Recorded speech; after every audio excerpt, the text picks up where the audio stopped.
Hello guys, I hope y'all are doing well. Today I'm going to talk about the sort of reason I used to hate quote-unquote AI, more specifically AI in software development. So things like agents, cursor, and things in that regard, something that can sort of see your workspace and sort of embed to it and then help you with it actively rather than just asking ChatGPT a specific question.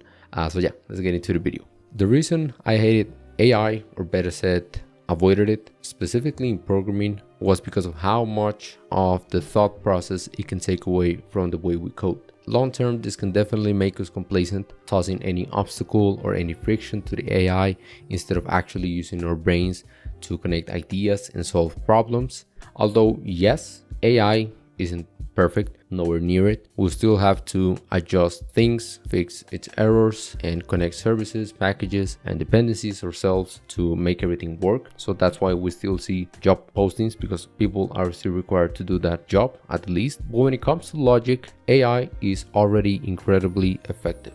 Whether it's in a sort of contained single component or embedded across an entire workspace like with Cursor, it can solve logical issues with surprising ease. AI will definitely keep improving. We have seen this in benchmark results like Live Code Bench and Math 500, which are logic and math-based tests used to measure AI's performance, or the AI's performance. That means the kind of logical problems that typically force us to think, problems that help train the brain, especially for students, are slowly being automated away. So to put it simply, the main reason I avoided using AI in programming was the fear of becoming too reliant on it to solve those important logic challenges that usually help us build those sort of problem-solving skills and the mental sharpness. Sure, connecting services or styling components has its own difficulty and many other things that AI isn't good at, but it doesn't compare to how much those logic-based problems can help us develop our brains and basically make us better programmers when it comes to like the most basic level of programming, which is logic.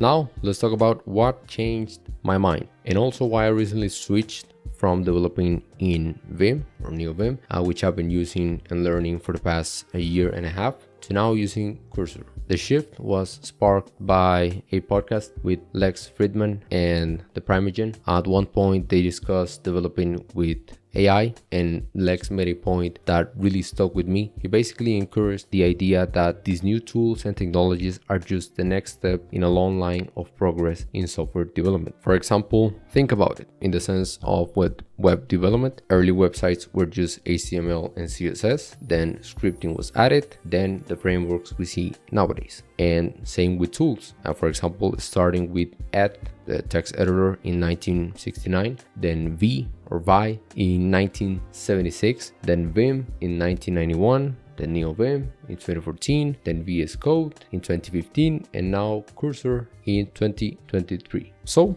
I sort of basically saw it as this like natural evolution, using new tools to speed up and improve development. That's what real progress should bring, at least faster or smarter work, or hopefully both. So I realized I was becoming sort of that stubborn old developer, sticking to the same tools and habits instead of getting uncomfortable and trying new things, which is what growth actually requires. Yes, mastering a tool or technology can be satisfying, but it can also lead to burnout over time.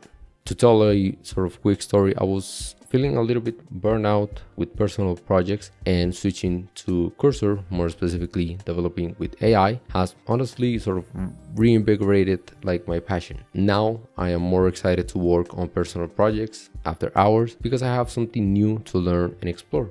So if you're skeptical about AI, or more specifically developing with AI, I really encourage you to give it a try.